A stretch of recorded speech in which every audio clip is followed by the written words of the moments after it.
What's going on with Syracuse football on the recruiting trail?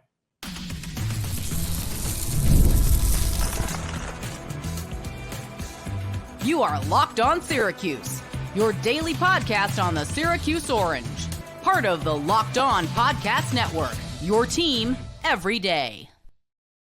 Hello, everyone, and welcome into Locked On Syracuse. I'm Jackson Holzer, and thank you for making us your first listen of every single day here on the Locked On Podcast Network, where it's your team every day, and we're free and available wherever you get your podcasts. And on today's show, we are going over Syracuse football 2025 recruiting. I know it's been a little bit since I've given you guys a recruiting update. I'm going to give you a brief overview of the class so far, just general guide to it, and then who has recently committed, who could be on the way, and who has decommitted / no longer on Syracuse's radar. Plus, a trend that I'm noticing with the class of 2025 and the class of 2026. So stay tuned for that.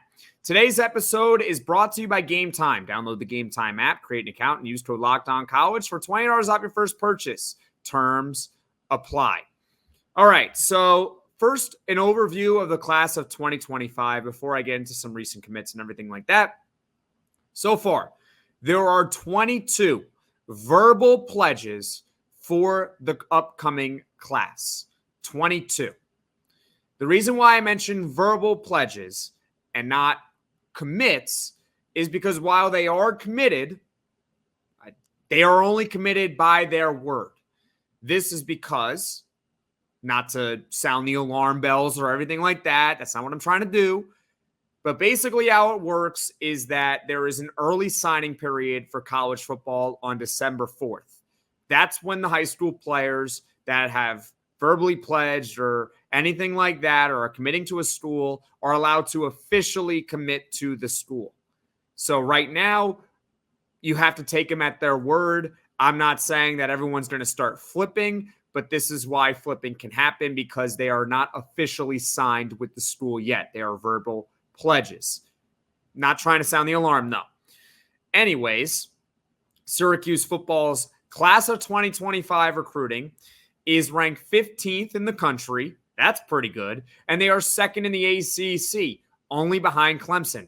That's pretty good as well. So Syracuse football doing a great job in the middle stages, I would say, of the class of 2025. I wouldn't say it's early. I would say it's kind of in the middle for it.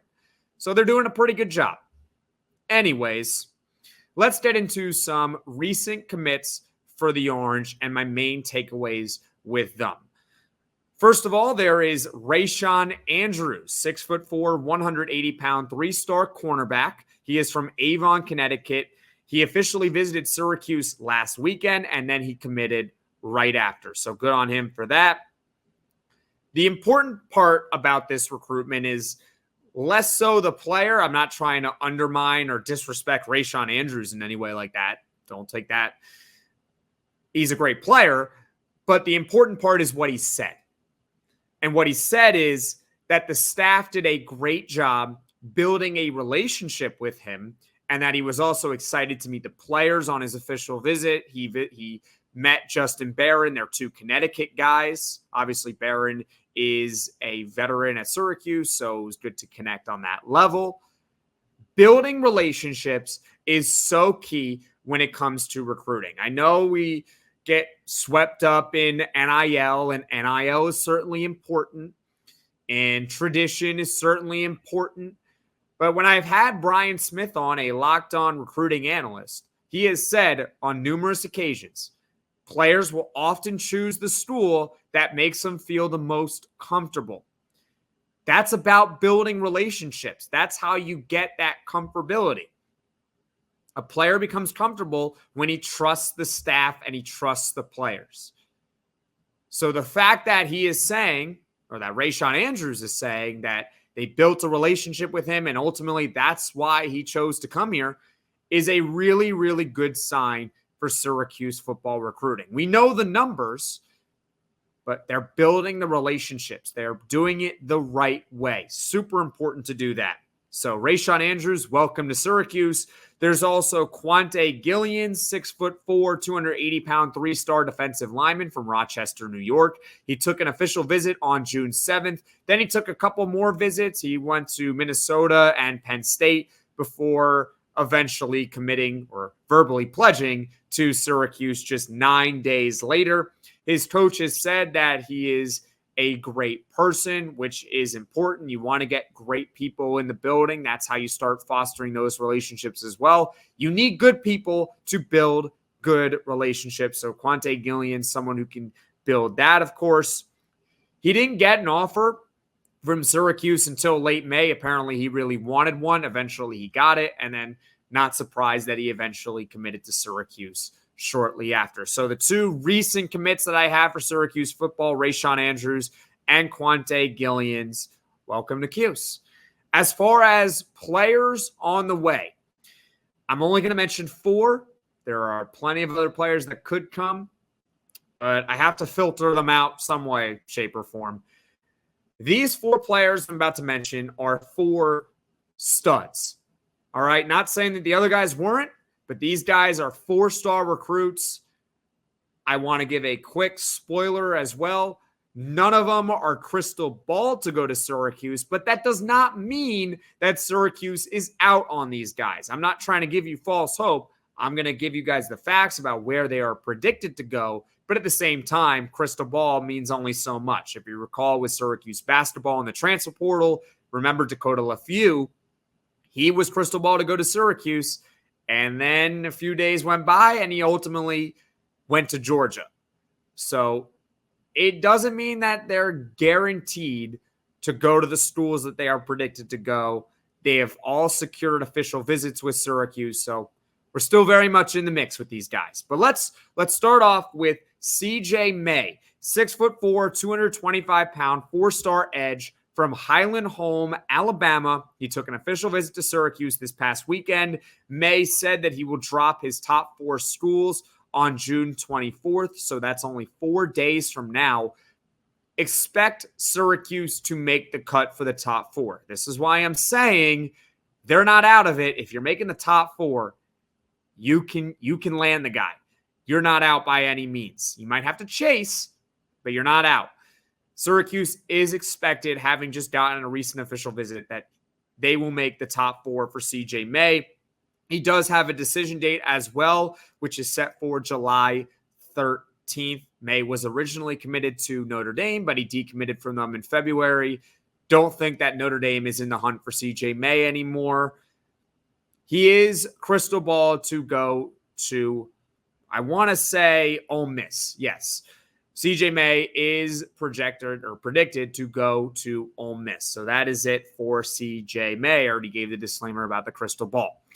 Anyways, let's move on to Tyler Williams, a 6'1", 195-pound composite 4-star wide receiver from Seffner, Florida.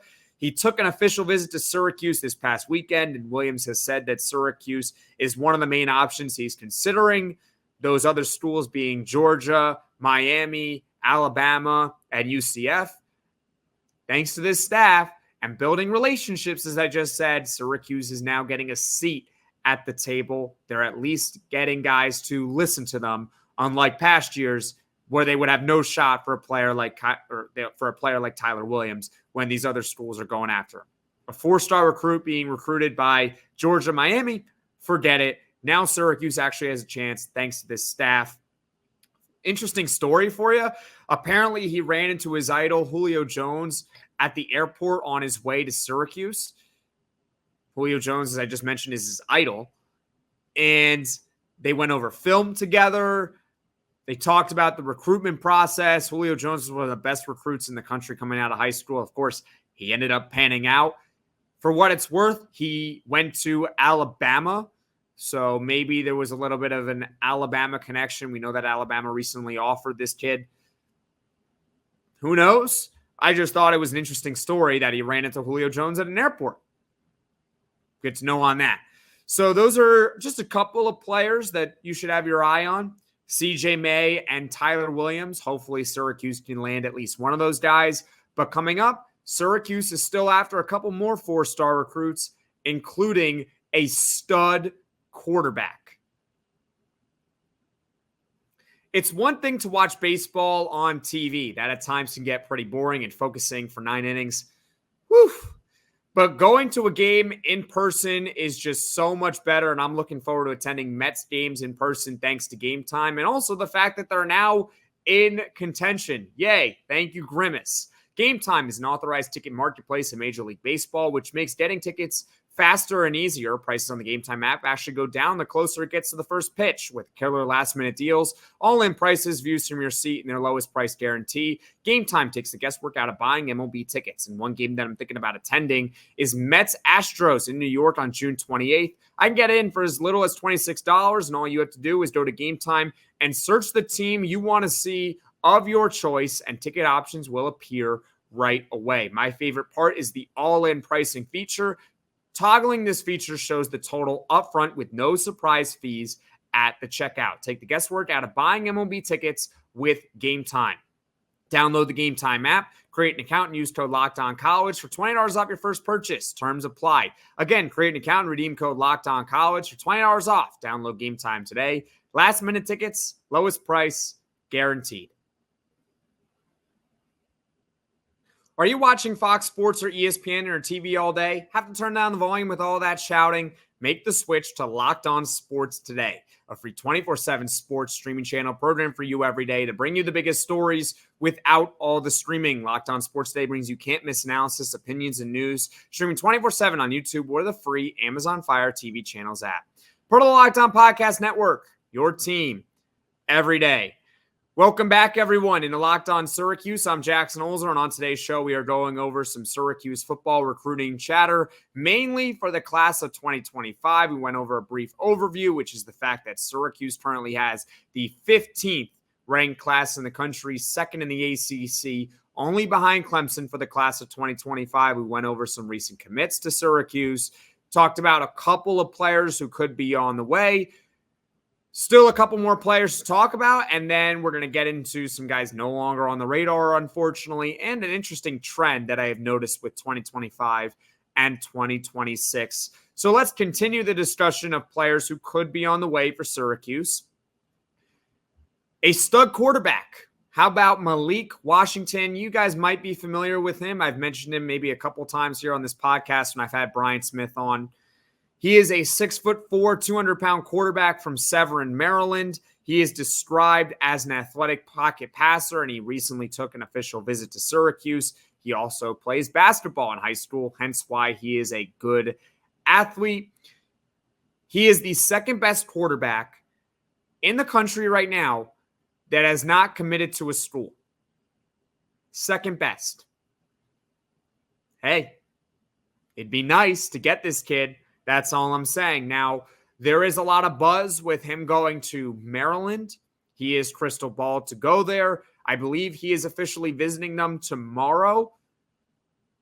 There is no commitment date scheduled for Malik Washington, but just be on the lookout. If he commits a day after, I'd expect it would be Maryland. But the longer it drags on, that's when you may see Syracuse really start to assert itself in the race for Malik Washington. I believe another school that's after him is Virginia Tech. So in terms of what I'm rooting for, if it's not Syracuse, probably would prefer him to go to Maryland just so that we don't have to deal with him in the ACC. Obviously, I wish the kid nothing but the best, and I want him to make the decision that is best for himself. But as a fan, I don't want him in the ACC if he's not coming to Syracuse. I think that's pretty reasonable. Moving on to Dawayne Galloway, 6', 175-pound, four-star cornerback from Columbus, Ohio. He took an official visit to Syracuse this past weekend. He does have a decision date in mind, and that is for July 5th, so a couple weeks from now. He would be the best recruit in Syracuse's 2025 class. He would be. He is a consensus top 50 prospect in the country. Rivals has him as high as 112, and I believe the lowest is 204. I know I said top 50. That's just a nice round number. I wish I could say top 200, but the lowest is 204. Sorry. But yeah, This would be a big time recruit for Syracuse.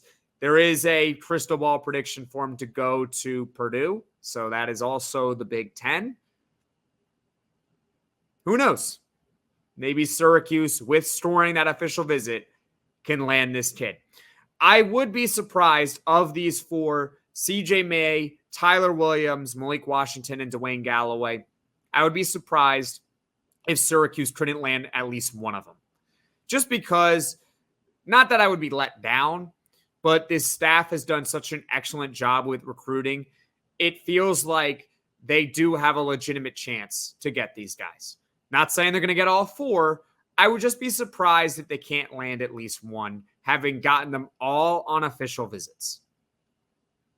So hopefully that prediction does become true and that Syracuse can land at least one of these guys. Let's now move on to players that are no longer coming to Syracuse. I would say 99%, just because you never quite know now that they haven't officially signed.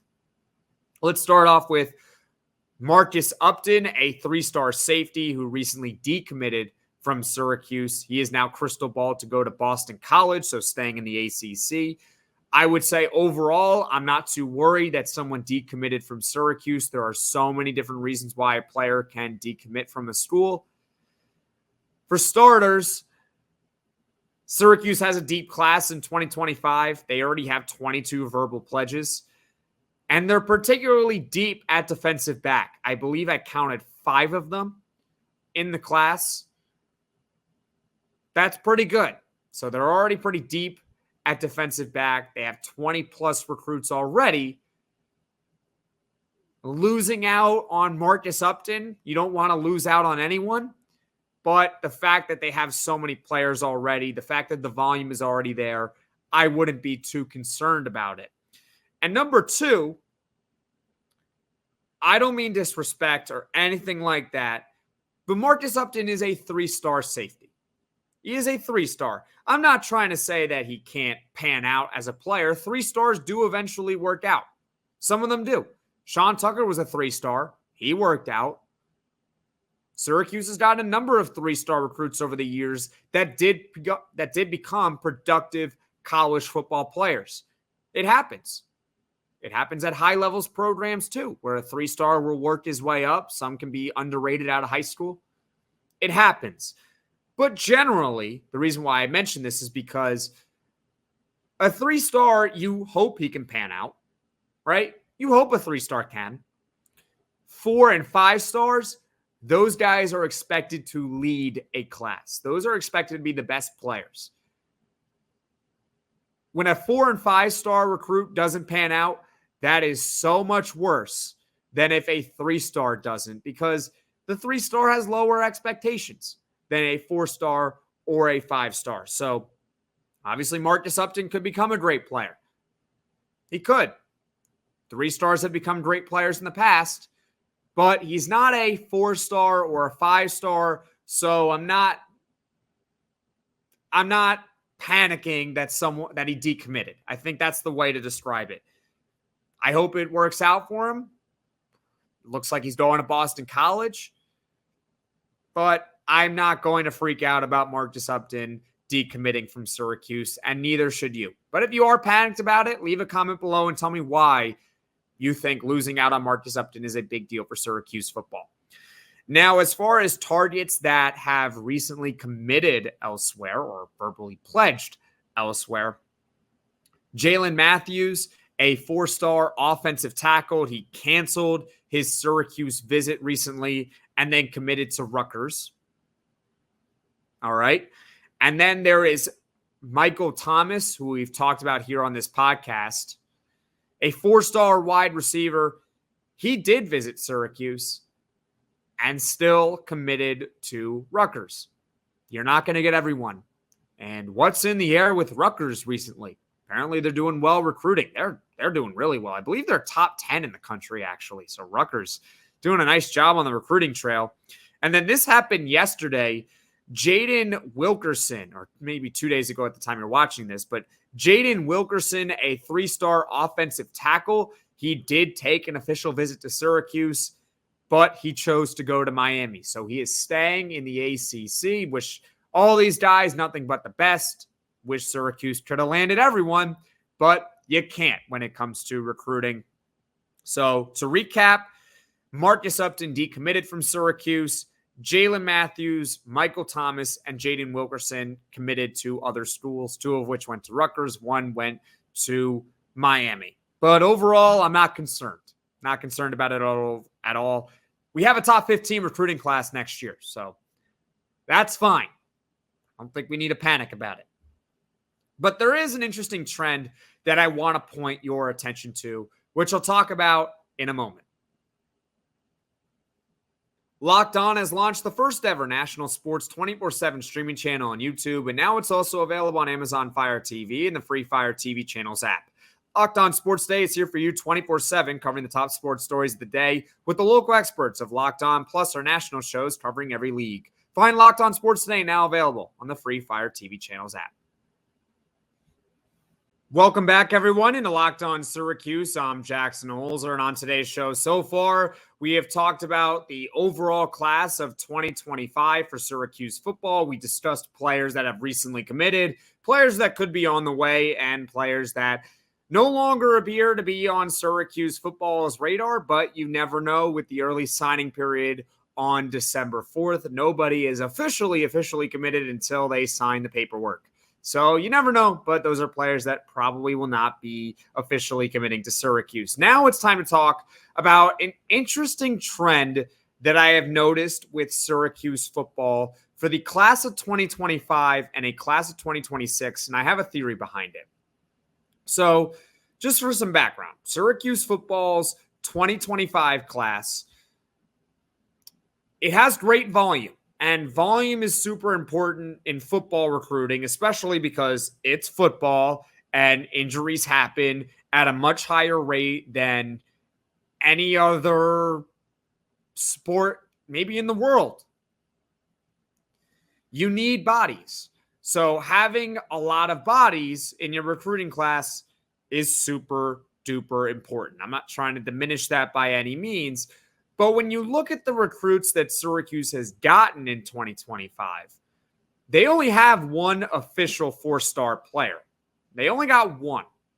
I'm not saying that they're not going to get more 4-star players, but that's just how it is right now, and it's a little bit early, and I do expect that Syracuse is going to land at least a few of them. But the rest are 3-stars, and they are higher-end 3-stars than they've gotten in the past. But still, it is overall the 15th ranked class in the country, so I'm not going to complain that much. But the reason why I point that out is because when you look at the class of 2026, they have already landed some of the most elite players in the country. They got Demetrius Samuel, a top 80 recruit. They got Isaiah Williams, a top 50 recruit in the country, a 5-star. They've gotten some of the best players in the country. They also got a 4-star running back, Deontay Sheffy. 3 4-stars to start the class of 2026. And I believe that is number 3 overall in the country. So the trend that I'm noticing is that it appears that Syracuse football is getting better players in their 2026 class than their 2025 class. They are also going after Calvin Russell, a top 20 overall player in the country for 2026. A receiver. That would be an unbelievable signing for Syracuse football, getting a 5-star wide receiver. Syracuse football in 2025 hasn't necessarily pursued those type of players. They have here or there. There was a guy, I believe Lockett was his name. They were going after him a little, but they're not going to get him.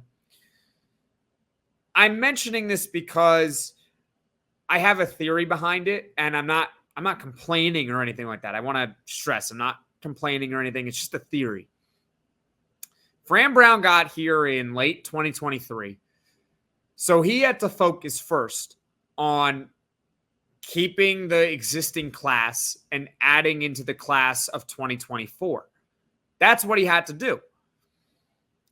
And obviously for 2025, with those elite players, maybe it's just me with those guys, you really have to be on them right for the jump.